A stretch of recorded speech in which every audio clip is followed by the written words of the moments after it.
الحمد لله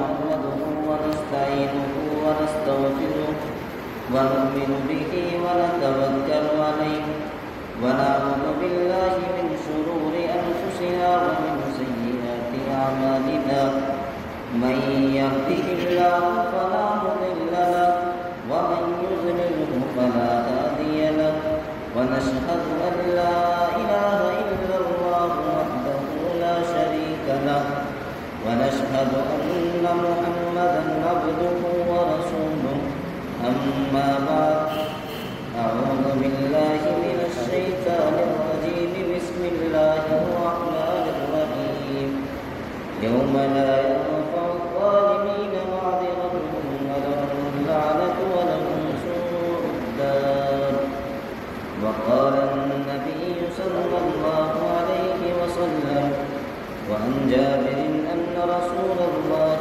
صلى الله عليه وسلم قال اتقوا الظلم فإن الظلم ظلمات يوم القيامة أو كما قال عليهم الصلاة والسلام. حضرات مکرم معزز مصلیان جامع مسجد، بزرگوں، نوجوانوں، خطبے کے اندر قرآن مقدس کی ایک آیت اور پیارے حبیب صلی اللہ علیہ وسلم کی ایک حدیث مبارکہ تلاوت کی. دعا گو کہ میرے مولا صحیح بات کہنے کی اور پھر ہم سب کو اس پر عمل کی توفیق عطا فرمائے. اس آیت کے اندر اللہ رب العزت نے ظالموں کا انجام بیان کیا. یوم لا ينفع الظالمین معذرتهم، ان کی معذرت یعنی ظالموں کی معذرت اس دن ان کے لیے کوئی نفع نہیں دے گی. وَلَهُمُ اللَّعْنَةُ، اور ان پر اللہ کی لعنت ہوگی. وَلَهُمْ سُوءُ الدَّارِ، اور ان کے لیے برا گھر ہے جو ان کو ملے گا. کس کو؟ ظالموں کو. حضرت جابر رضی اللہ تعالی عنہ رسول اکرم صلی اللہ علیہ وسلم کے ارشاد نقل فرماتے ہیں اور فرماتے ہیں کہ ظلم قیامت کے دن کی تاریخیوں میں سے ایک تاریخی ہے. اب آپ اندازہ لگائیے جس کے بارے میں اللہ تبارک و تعالی نے ارشاد فرما دیا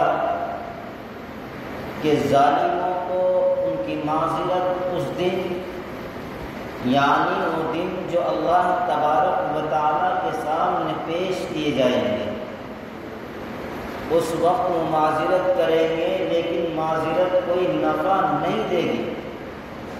روئیں گے، گڑ گڑائیں گے، چلائیں گے، خون کے آنسو بہائیں گے، لیکن پھر بھی ان کی معذرت ان کو نفع نہیں پہنچا سکتی. اللہ تبارک و تعالیٰ کے عذاب سے ان کو نہیں بچا سکتی، اور اس سے بڑھ کر ان پر اللہ کی لعنت ہوگی. اس سے بڑھ کر اللہ نے آگے بیان کیا اور ان کو جو گھر ملے گا وہ برا گھر ہوگا، یعنی جہنم ان کا ٹھکانہ ہوگا. اور یہ سب کیوں ہوگا؟ اس لیے کہ انہوں نے اس دنیا میں رہ کر ظلم کیا. یا تو اپنے عہدہ منصب کا ناجائز فائدہ اٹھا کر کے اللہ کی مخلوق کو پریشان کیا، یا دولت کے گھمنڈ اور اس کے نشے میں آ کر کے غریبوں کے اوپر ظلم و ستم ڈھایا، یا اسی طریقے سے. لیکن ہمارا ظلم کیا ہے جو ہم اور آپ جانتے ہیں؟ ظلم کی تعریف کیا ہے، کیا سمجھتے ہیں؟ آج ہم سمجھتے ہیں کسی کی زمین کو ہڑپ لینا یہ ظلم ہے، کسی کے پیسے ہڑپ لینا یہ ظلم ہے. نہیں میرے پیاروں، یاد رکھو، اگر ماں باپ اولاد کے حقوق ادا نہیں کرتی تو یہ اولاد پر ظلم ہے. اگر اولاد اپنے ماں باپ کا حقوق ادا نہیں کرتی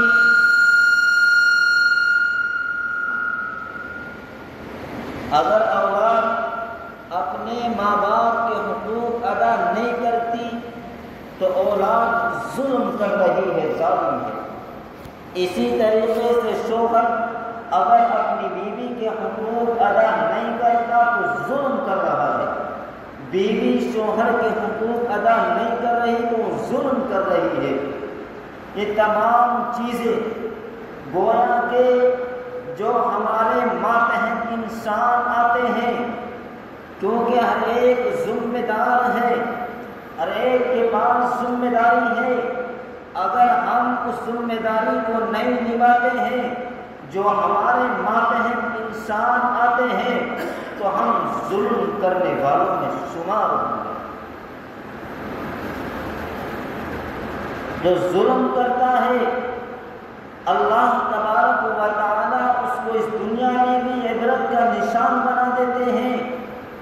اگر خدا نخواستہ اللہ تبارک و تعالی کی پکڑ دنیا میں نہ آئے تو آخرت میں اس کو سزا ضرور مل کے رہے گی۔ سینکڑوں مثالیں میرے آپ کے سامنے موجود ہیں، جس انسان نے اس دنیا پر رہ کر ظلم کیا، حکومت عہدے کے نشے میں آ کر کے کیا، یا مال جائیداد کے نشے میں آ کر کے کیا، یا چود راحت کے بنا پا کر کے ظلم کیا، کسی کے حقوق کو دبایا، کسی بھی طرح سے دبایا ہو تو اللہ تبارک و تعالیٰ نے اس کو عبرت کا نشان بنا دیا۔ سب سے پہلی مثال دینے چلا، حضرت آدم علیہ السلام کا بیٹا قابیل نے اپنے بھائی حابیل کو قتل کیا، ظلم کیا تو اللہ تبارک و تعالیٰ نے اس کو عبرت کا نشان بنا دیا، اور دنیا نے دیکھا، تاریخ کے اندر لکھا ہے کہ بھائی کو بھائی سے نفرت ہو گئی، اس کی بہنیں اس سے نفرت کرنے لگی، نیک پاک صحابہ اللہ کا پیغمبر اس سے نفرت کرنے لگا، یہاں تک کہ اس کے دماغ کے اندر سکون اطمینان اس کا ختم ہو گیا اور اسی حالت میں اس کا انتقال۔ کیوں؟ اس لیے کہ اس نے اپنے بھائی کے ساتھ ظلم کیا تھا، اس کو ناحق قتل کیا۔ دوسری مثال میرے آپ کے سامنے، مصر کا بادشاہ وقت جس کی پوری زندگی کے اندر کبھی سر میں درد نہ ہوا ہو اور جو اپنے آپ کو انا ربکم الاعلی کہلاتا ہو، جس نے لاکھوں بچوں معصوموں کو قتل کرا دیا ہو، یہ اس کے ظلم کی انتہا تھی، جسے میں اور آپ فرعون وقت کے نام سے جانتے ہیں۔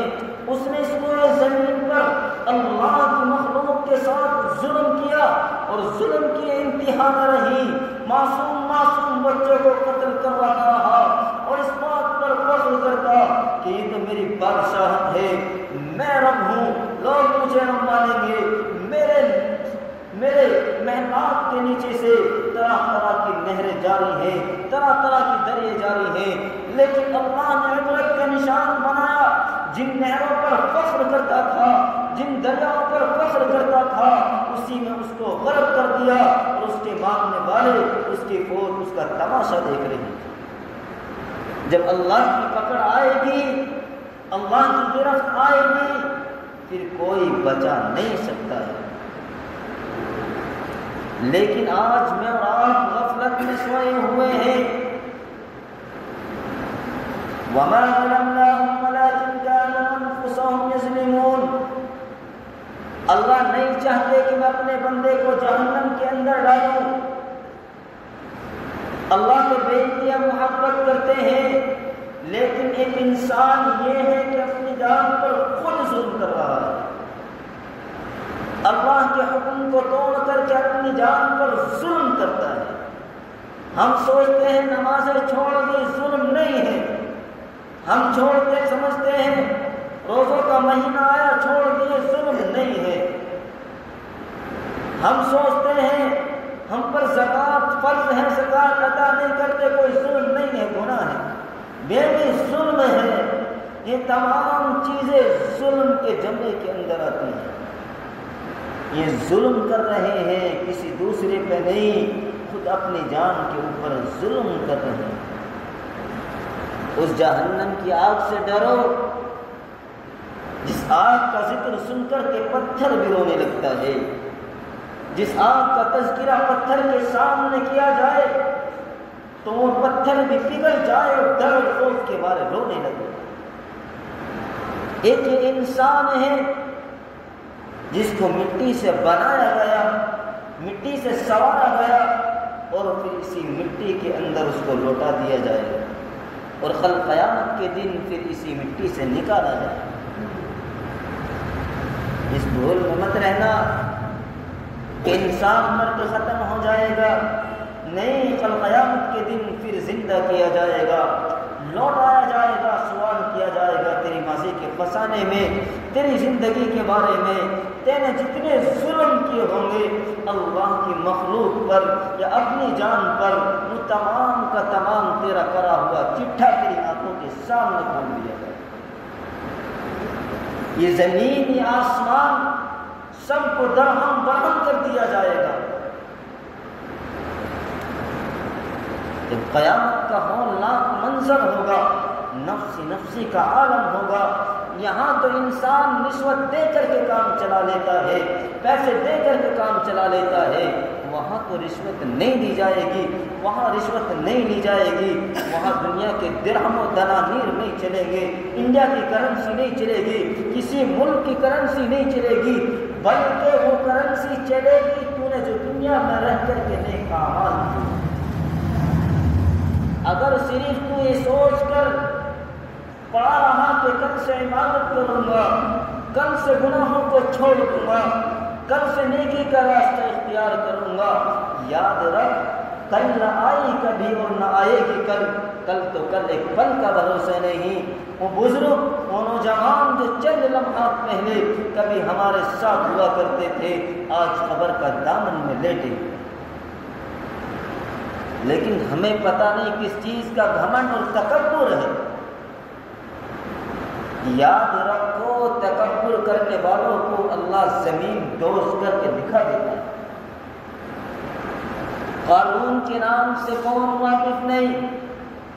جب قارون نے اللہ کی مخلوق پر ظلم کیا، لوگوں کو زمینوں کو ہڑپنا شروع کر دیا، لوگوں کے مالوں پر ڈاکے ڈالنے لگا اور دنیا کا رئیس اور بہت بڑا مالدار بن گیا۔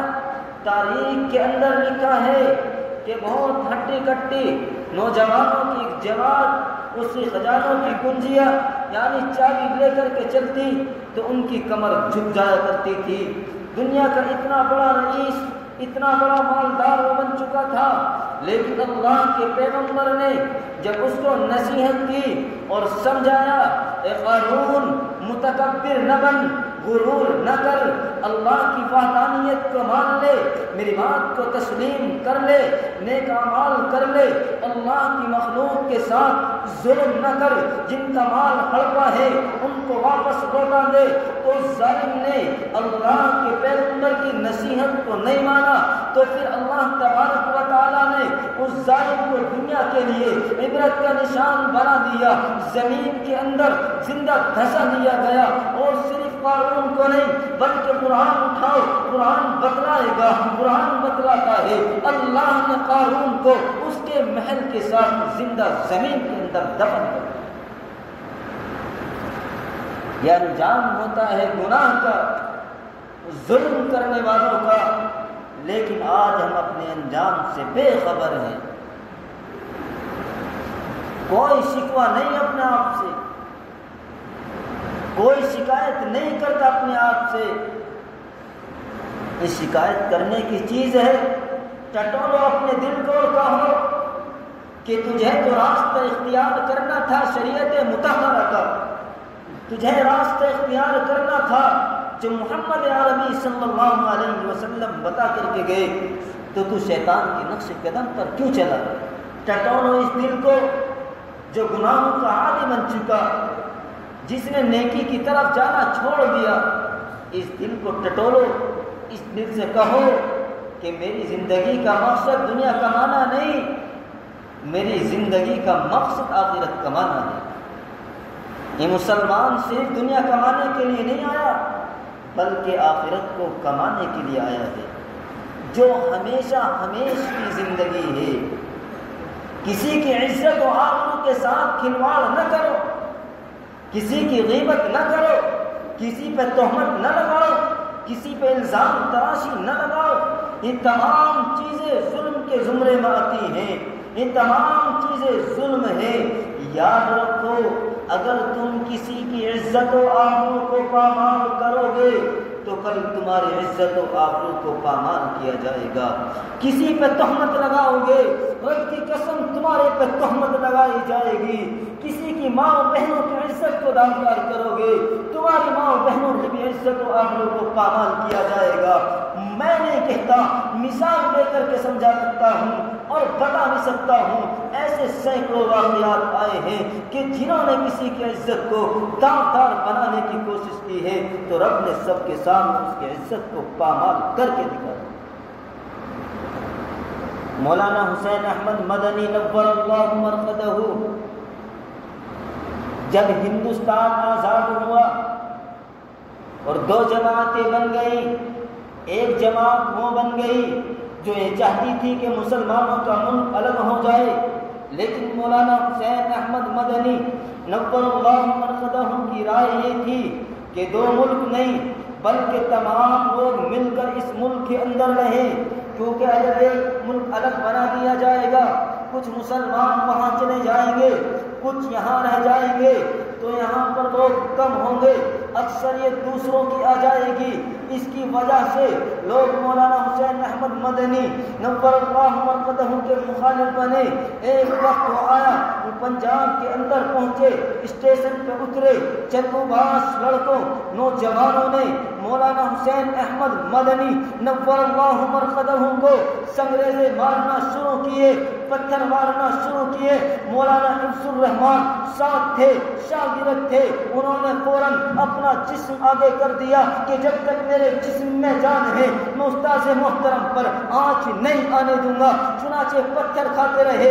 اس سے بڑھ کر کے ایک ظالم نوجوان نے یہ کیا، برہنہ ہو کر کے مولانا حسین احمد مدنی نور اللہ مرقدہ کے سامنے ناچنے لگا، ڈانس کرنے لگا۔